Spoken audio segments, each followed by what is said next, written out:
427 Chevy long tube headers versus stock exhaust manifolds. Who wants to see the shootout? Well, let's put one together, put it on the dyno, and find out what happens. But what happens if you want something even more powerful? We also have that. Hello everybody, I'm Richard Holdner, and as always, welcome to the channel. Where are my big block Chevy fans, specifically the 427 big block? That's right, I'm not talking about the 454 or even the 396, which also I'm working on. We're talking about the 427, and specifically to start off with, we're talking about the L72 425 horse 427. Let's imagine you were lucky enough to have one of those. What if you wanted that, but you also wanted to drive a little bit better? What kind of combination would you put together? You want it to look like the 427 originally did, but drive a lot better than the high compression big cam deal. So we have that combination we're going to take a look at. I even did a comparison, long tube headers versus the stock exhaust manifolds on a big block Chevy. How much are they worth? But what if you wanted a second combination? You still wanted 427, but you wanted a lot more power and maybe just a little bit of drivability. We also have that. So check it out.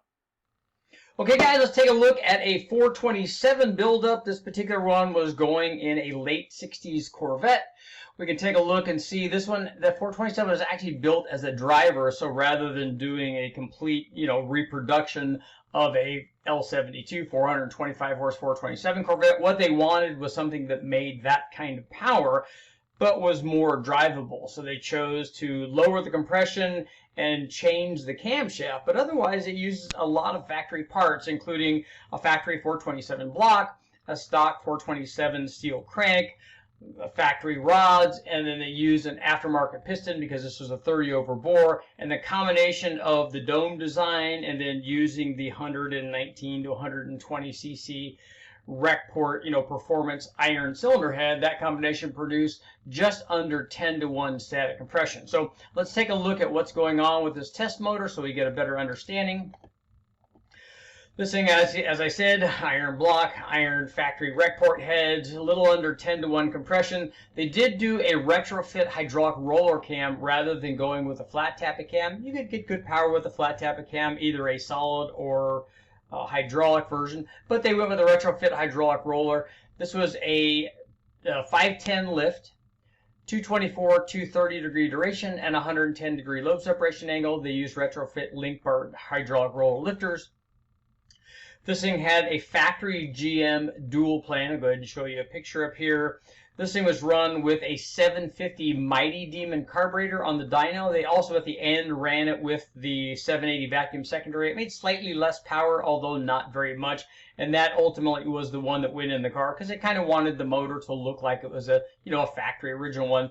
On the engine dyno, it started out with 2-inch chassis style hooker headers with 18-inch collector extensions. Actually, I think they were a little bit longer than that. And then they ran straight through performance mufflers.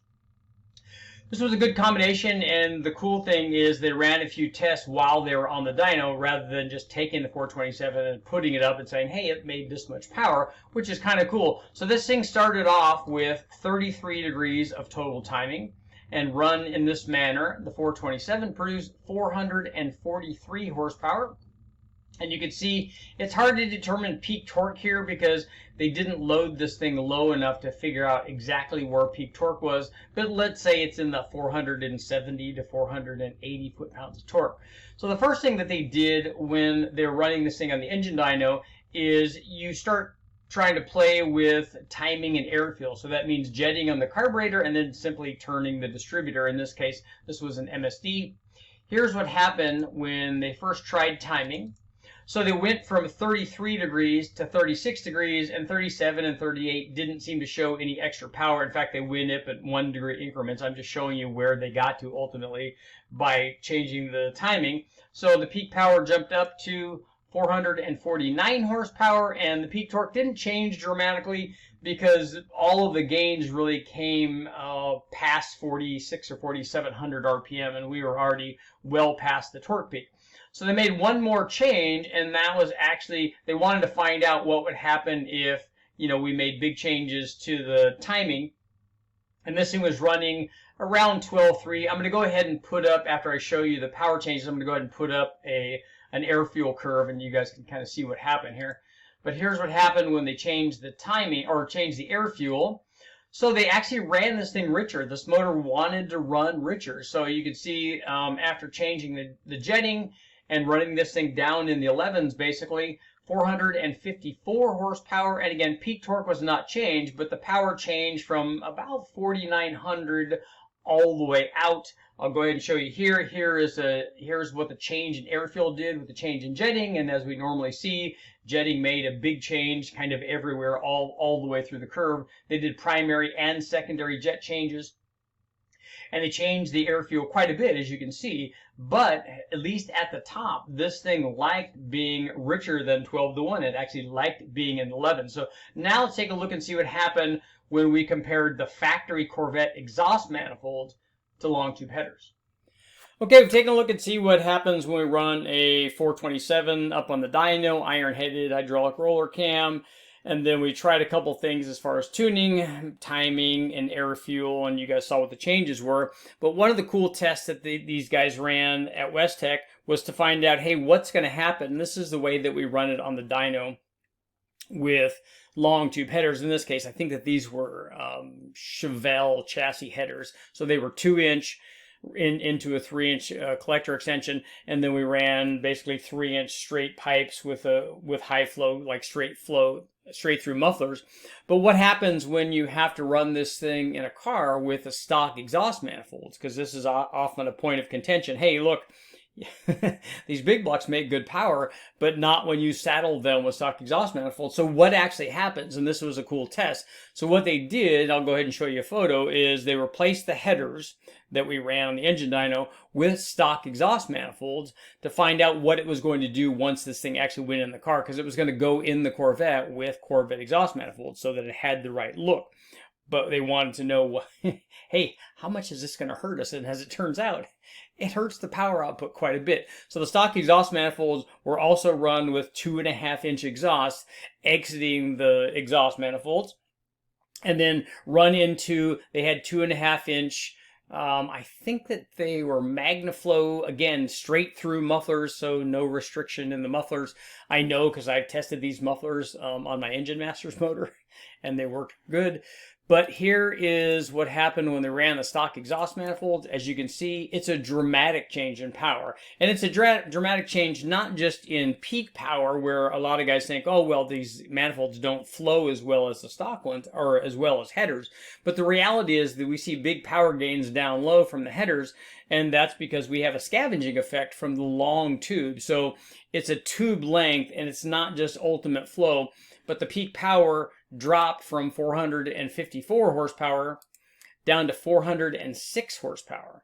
And then you can see big jumps in torque. We can't really talk about peak torque, but we can talk about differences of 45 to 50 foot-pounds of torque. So this is a dramatic change in torque production from the stock exhaust manifolds, and this is not unusual. We see this, and more so on big blocks than other combinations. So if you want to run your stock exhaust manifolds, even the good Corvette ones, on your big block, this is what happens. And this is why people, when they put together big blocks and they're actually going to go to the track and race it, headers obviously are a good idea. So now let's take a look at one more 427 combination that actually ended up going in a 57 Chevy.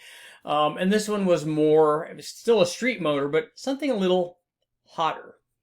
All the testing on the near stock 427, it had a hydraulic roller cam in it, but we would have made comparable power even with like a factory flat tappet, solid cam that came in the L72. But those kinds of builds are very, very cool, stock heads and stuff and stock intake manifold. And that's very, very cool. And you're putting it in a car, you want it to look stock and you want it to drive around and stuff. That's good. But what happens if you want something a lot more sporty, and the 427 has no problem making a lot more power? So let's take a look at another combination that was put together to run again as a street motor, but this one went in a 57 Chevy behind a Doug Nash 5-speed, so something that you could row through the gears with and make some decent power. And the key to that is, again, they kept compression down for pump gas friendly kind of deal, but they went up in a couple of things. Obviously more camshaft, much more cylinder head flow, a better combination, and the intake manifold was a single plane rather than a dual plane, bigger carburetor, all the stuff that you change to make more power. So let's take a look. This was a 427. Compression was down actually in the 9s, slightly lower than the previous combination, but the way that they ended up making power was, heads, cam, and intake manifold. So speaking of cylinder heads, rather than run the iron rec port factory heads, this thing was equipped with very, very good heads. Airflow Research 315 CNC ported heads, so certainly enough to support way over this power level, but they worked very well on this combination of displacement and like intended power output. But to take advantage of those heads, they put in a crane hydraulic roller camshaft, which is good thing for driving around. This one had 595 lift, again getting up near 600, so able to take advantage of the extra airflow offered by the Airflow Research heads. A 244 256 degree duration split and 112 degree lobe separation angle. Topping all that off, an Edelbrock Victor Jr. intake manifold, while the dual plane good for a milder combination in, a different RPM range. The Victor Jr. allowed this thing with the head and the camshaft to rev out and actually make power. They ran a 850 Street HP carburetor. This thing was run with 2¼ inch dyno headers because this thing was going in the 55 Chevy and they could actually run long tube headers in that combination. They weren't restricted to stock exhaust manifolds. It had an MSD distributor, and actually they did timing and jetting. It had a good oil pan on it because the last thing you want to do is run into windage problems and or like oil starvation problems. Neither one of them are good. And here's what happened after they put this combination and brulee through the tune-net. This thing made right at 600, 599.7. You can see a nice flat broad torque curve peaking at 517 foot-pounds of torque. So as you might imagine, with running out to 6,500 RPM, this is a good combination. Certainly going to be plenty of fun in a 57 Chevy with a Doug Nash 5-speed, kind of going old school, which is very, very cool. Let's see how this thing compares for those of the guys that are interested. We'll see how this compares to the previous milder build. And you can see the milder build actually probably is a little bit better down below 3,600 or so RPM. Not surprising. But once we get past there, heads, cam, intake really kind of come into their own and allow this thing to take off and not only make more power, but more RPM and obviously more fun. Armature holder, please make sure to like, share, subscribe, ring the bell, do all that stuff, and I'll keep testing.